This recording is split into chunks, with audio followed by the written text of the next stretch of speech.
नागपुरात महिला अत्याचाराच्या घटना समोर आल्या आहेत। एका अल्पवयीन मुलीसह 2 विद्यार्थिनींवर बलात्कार झालाय। पहिल्या प्रकरणात घर मालकानं अल्पवयीन मुलीवर अत्याचार केला, तर दुसऱ्या प्रकरणात प्रियकरानं विश्वासघात केला। दोन्ही प्रकरणांमध्ये पोलिसांनी फौजदारी संहितेच्या संबंधित कलमांखाली गुन्हे दाखल केले आहेत। पुढील तपास सुरू आहे। पहिली घटना कोराडी पोलीस ठाणे हद्दीतली आहे। कोराडीतील महादुला परिसरात 16 वर्षाच्या पीडितेला तिच्या घरमालकानं आधी तिच्या आईचा नंबर मागितला आणि व्हॉट्सअपवर बोलण्यासाठी दबाव आणला। मात्र ती बोलायला तयार नसल्यानं त्यानं तिच्या कुटुंबाला जीवे मारण्याची धमकी दिली। 17 फेब्रुवारी रोजी विद्यार्थिनी शिकवणीवरून घरी परतली असता आरोपीनं मागच्या दारानं घरात प्रवेश केला आणि तिच्यावर बलात्कार केला। पीडितेनं धाडस करून कोराडी पोलीस ठाण्यात तक्रार दाखल केली। पोलिसांनी त्याच्याविरुद्ध बलात्कार आणि पॉक्सो कायद्याअंतर्गत गुन्हा दाखल केला आहे। पुढील तपास सुरू आहे। तर दुसरी घटना जरीपटका पोलीस ठाणे हद्दीतली आहे।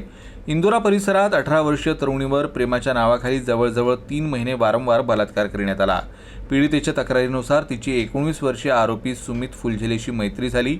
या मैत्रीचं रूपांतर प्रेमात झालं। 5 नोव्हेंबर 2025 रोजी आरोपी विद्यार्थिनीच्या घरी आला।